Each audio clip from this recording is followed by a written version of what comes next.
ಇನ್ನು CM ಸಿದ್ದರಾಮಯ್ಯಗೆ Lokayukta clean chit ಸಿಕ್ಕಿದೆ. ಈ ಕ್ಲೀನ್ ಚಿಟ್ ಸಿಗ್ತಾ ಇದ್ದ ಹಾಗೆ ಸಿದ್ದು ಆಪ್ತ ಬಣ ಕೂಡ ಫುಲ್ ಆಕ್ಟಿವ್ ಆಗಿದೆ.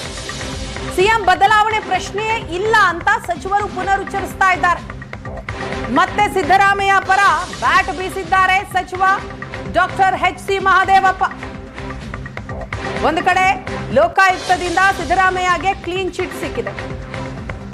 ಇದರ ಬೆನ್ನಲ್ಲೇ ಸಚಿವರು ಸಿದ್ದು ಆಪ್ತ ಬಡ ಏನಿದೆ ಇದು ಸಿದ್ದರಾಮಯ್ಯನವರ ಪರವಾಗಿ ಮತ್ತೆ ಬ್ಯಾಟಿಂಗ್ ಶುರು ಮಾಡಿದ್ದಾರೆ. ನಾಯಕತ್ವ ಬದಲಾವಣೆ ಇಲ್ಲ ಅನ್ನೋದನ್ನ ಪುನರುಚ್ಚರಿಸ್ತಾ ಇದ್ದಾರೆ. ಇಲ್ಲ, ಅದು ಮುಖ್ಯಮಂತ್ರಿ ಪ್ರಶ್ನೆ ಇಲ್ವಲ್ಲ. Is chief minister, will continues chief minister. ಸಿದ್ದರಾಮಯ್ಯನವ್ರನ್ನ ಶಾಸಕರು ಆಯ್ಕೆ ಮಾಡಿ ಹೈಕಮಾಂಡ್ ಅದಕ್ಕೆ ಮುದ್ರೆ ಒತ್ತಿದ್ದಾರೆ ಸಿದ್ದರಾಮಯ್ಯ ಮುಖ್ಯಮಂತ್ರಿ ಅಂತ. ಈ ಗ್ಯಾರಂಟಿನೋ ಅಲ್ವೋ ಭದ್ರನೋ ಪ್ರಶ್ನೆ ಬಂದೇ ಇಲ್ವಲ್ಲ. ಅವರು ಕೂತು ಕೆಲಸ ಮಾಡ್ತಾ ಇದ್ದಾರಲ್ಲ, ಕೂತು ಮುಖ್ಯಮಂತ್ರಿ ಕೆಲಸ ಮಾಡ್ತಾ ಇದ್ದಾರೆ, ಕೆಲಸ ಮುಂದುವರಿತಾ ಇದೆ. ಹೈಕಮಾಂಡ್ ಹೇಳಿದ್ರಿಂದಲೂ ಸಿದ್ದರಾಮಯ್ಯ ಮುಖ್ಯಮಂತ್ರಿ ಆಗಿ ಕೂತಿರೋದು. ಈಗ ಹೈಕಮಾಂಡ್ ಹೇಳಿದ ಮೇಲೆ ಹೈಕಮಾಂಡ್ ಆದೇಶ ಏನು ಬರ್ತದೆ ಪಾಲನೆ ಮಾಡಬೇಕು, ಮಾಡ್ತಾ ಇದ್ದಾರೆ. ಬಿಜೆಪಿಯವರೆಲ್ಲ ಟೈಮ್ ಕೊಡ್ತಾ ಇದ್ದಾರೆ, ಈ ಟೈಮಲ್ಲಿ ಇಳಿದು ಬಿಡ್ತಾರೆ, ಇನ್ನೇನು ಟೈಮ್ ಕೌಂಟ್ ಡೌನ್ ಶುರುವಾಗಿದೆ.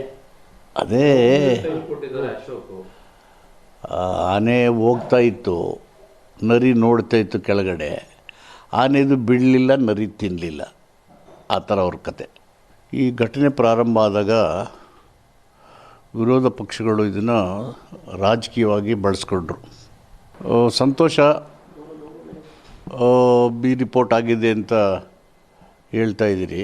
ಬಟ್ ವಿರೋಧ ಪಕ್ಷಗಳು ಇದರ ನೆಪದಲ್ಲಿ ಕುರ್ಚಿ ಅಲ್ಲಾಡ್ಸೋಕ್ಕೆ ಪ್ರಯತ್ನ ಮಾಡ್ತಾಯಿದ್ದು, ಅದಕ್ಕೆ ಅವಕಾಶ ಸಿಕ್ಕಲಿಲ್ಲ. ಅದೇ ಬರೀ ಸಿದ್ದರಾಮಯ್ಯರ ಕುರ್ಚಿ ಒಂದೇ ಅಲ್ಲ, ಇಡೀ ಕಾಂಗ್ರೆಸ್ಸನ್ನು ಬುಡಮೇಲು ಮಾಡುವಂಥ ಪ್ರಯತ್ನ ನಡೀತಿದ್ದು.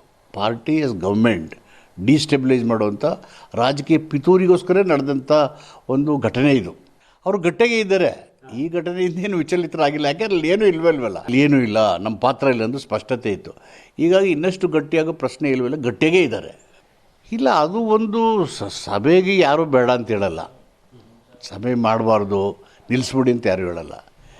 ಮಾಡುವಾಗ ಹೆಚ್ಚು ಪರಿಣಾಮಕಾರಿಗೆ ಎಲ್ಲರೂ ಸೇರ್ ಮಾಡಿ ಅನ್ನೋದು ಸದುದ್ದೇಶ. ಅದರ ಬಿಟ್ಟರೆ ನಿಲ್ಲಿಸ್ಬಿಡಿ, ಮಾಡಲೇಬಾರ್ದು, ಅಥವಾ ಅದು ವಿವಾದಿತವಾಗಲಿ ಅಥವಾ ಚರ್ಚಾ ವಿಷಯವಾಗಲಿ ಅಲ್ಲವೇ ಇಲ್ಲ. ಮಾಡಬೇಕು, ಮಾಡ್ತೀವಿ, ಎಲ್ಲರೂ ಸೇರಿ ಮಾಡ್ತೀವಿ, ಪಾರ್ಟಿ ಫೋರಮಲ್ಲೇ ಮಾಡ್ತೀವಿ. ಈ ಎಲ್ಲ ವಿಷಯಗಳು ಅಂತಿಮವಾಗಿ ತೀರ್ಮಾನ ಆಗೋದು ಹೈಕಮಾಂಡ್ ಮುಂದೆ. ಅವರು ಯಾವಾಗ ಏನು ಮಾಡಬೇಕು ಅಂತ ಹೇಳಿ ಹೈಕಮಾಂಡ್ ಹೇಳುತ್ತೋ ಆವಾಗ ನಿರ್ಧಾರಗಳಾಗ್ತವೆ. ಹೈಕಮಾಂಡ್ ತೀರ್ಮಾನ ಮಾಡುತ್ತೆ, ಬಟ್ ಚರ್ಚೆಗಳು ಇಲ್ಲೇ ಜೋರಾಗಿ ನಡೀತಿದೆಯಲ್ಲ, ಹೇಳಿಕೆಗಳು ಕೊಡ್ತಾ ಇದ್ದಾರಲ್ಲ ಅಂತ. ಆ ಹೇಳಿಕೆಗಳಿಗೆ ನಾನು ಪ್ರತಿಕ್ರಿಯೆ ಮಾಡೋಕ್ಕಾಗಲ್ಲ. ಇಲ್ಲ,